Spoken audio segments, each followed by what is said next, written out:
Welcome back to Kicking It with Taekwondo. I'm Jasmine Rivera, your resident Taekwondo superfan who has definitely watched more Olympic highlights than Netflix this week.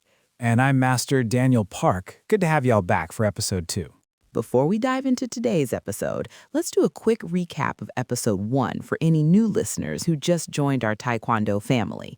Daniel, we covered a lot of ground in our first episode about the fundamentals. We did. We talked about the 5 tenets of Taekwondo: courtesy, integrity, perseverance, self-control, and indomitable spirit. We discussed how modern Taekwondo originated in Korea in the 1940s and 50s, combining traditional Korean martial arts with influences from karate and Chinese martial arts. Right, and we explained the belt system starting from white belt all the way up to black belt and beyond. Plus, we talked about the different aspects of training: Poomsae, sparring, breaking, and self-defense. Exactly. Today we're talking about what millions of people see every 4 years during the Olympics, but most don't fully understand. Exactly. How Olympic Taekwondo really works. The scoring, the strategy, the split-second decisions that separate gold medalists from everyone else. Daniel, I have to ask, when you watch Olympic matches, do you find yourself coaching from your couch? Guilty as charged. My wife has banned me from watching during dinner because I get too animated analyzing the tactical decisions. But that's exactly what makes Olympic Taekwondo so fascinating. There are layers of complexity that casual viewers completely miss. All right, let's start with the foundation. How does scoring actually work? Because I know a lot of people think it's just kick opponent, get point, but it's way more complex than that. Not even close. The electronic scoring system completely revolutionized our sport back in 2012.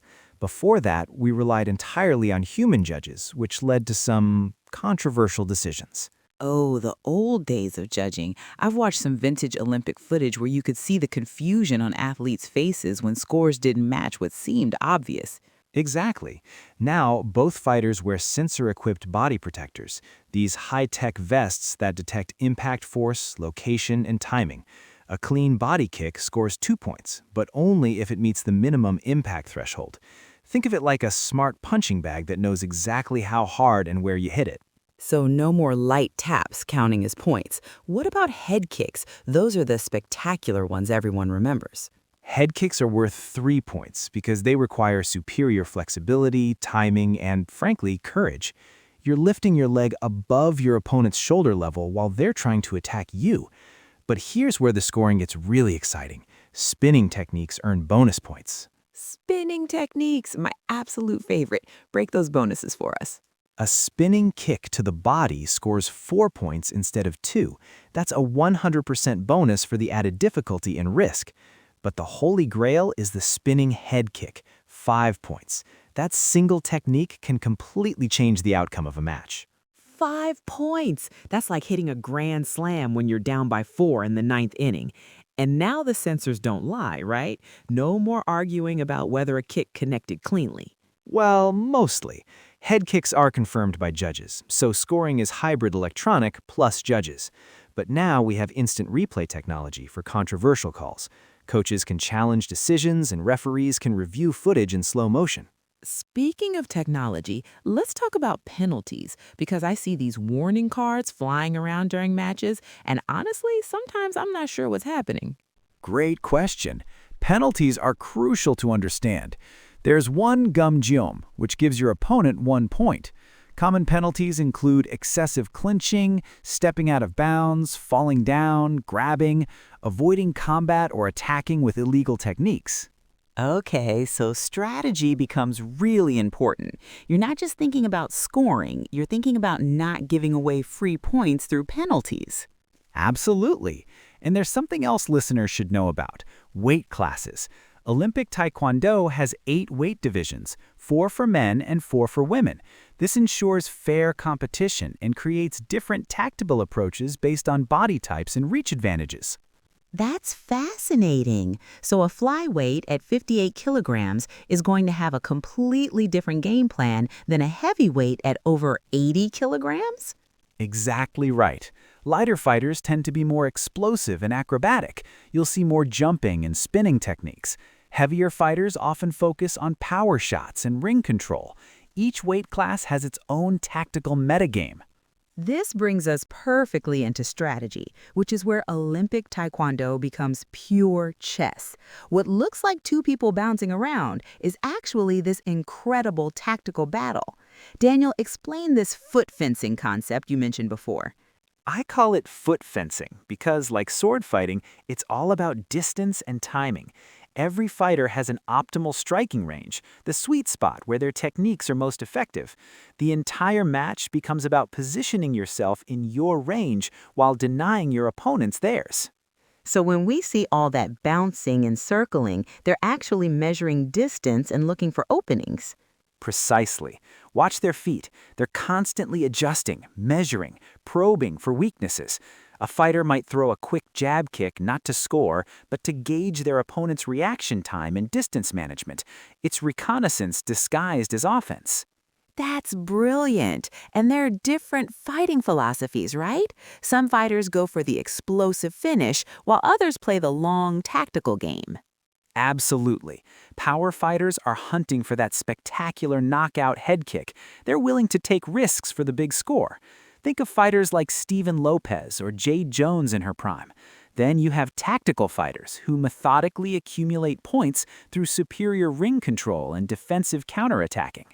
Steven Lopez. Now there's a legend. 3 Olympic gold medals, right?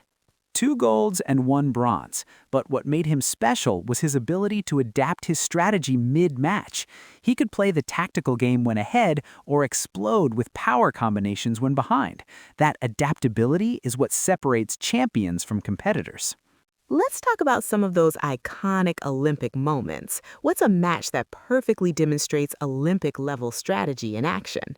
I have to go with the axe kick heard around the world. Athens 2004, Steven Lopez versus Hadi Saei. Actually, the famous moment happened in Steven Lopez's semifinal, not the final.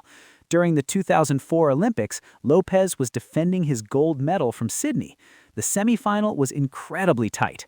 Late in the match, Lopez launched a perfect axe kick to the head, a technique where the leg rises straight up and drops downward like a hammer.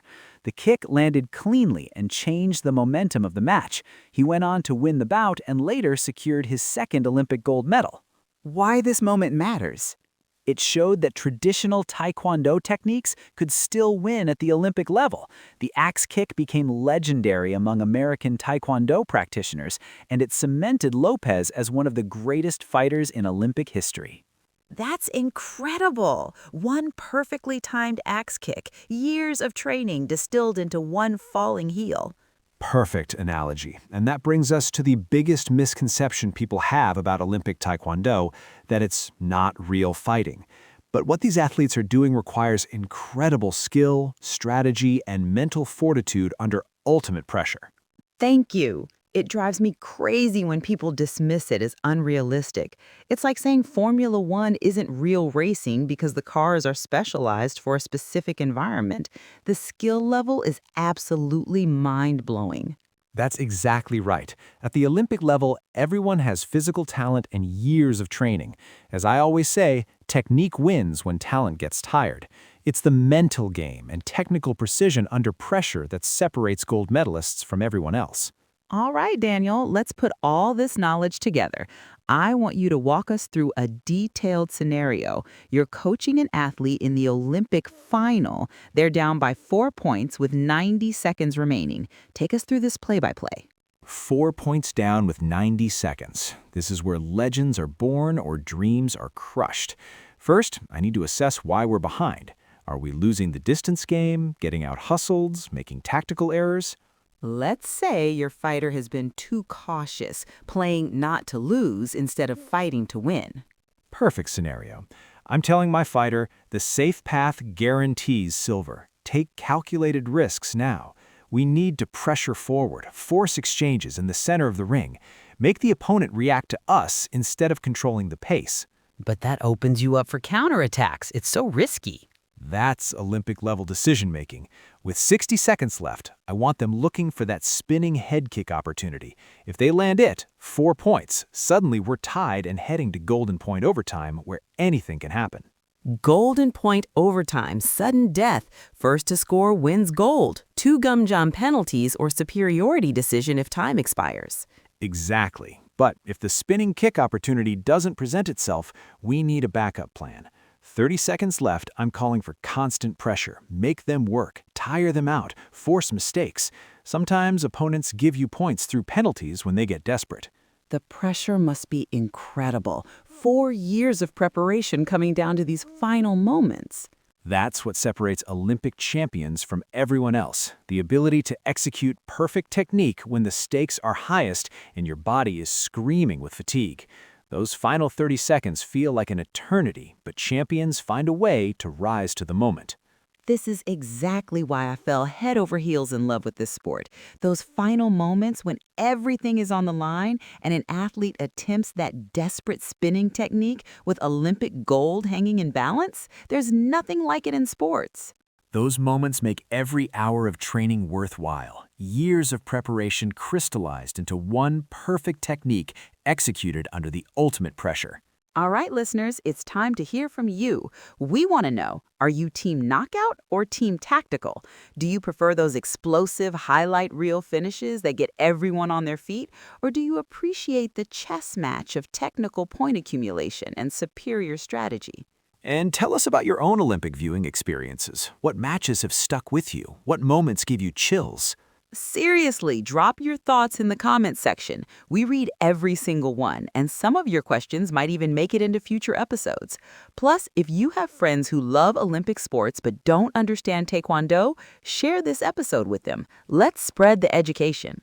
And don't hesitate to send us your technical questions for future episodes. We love diving deep into the intricacies of technique and strategy.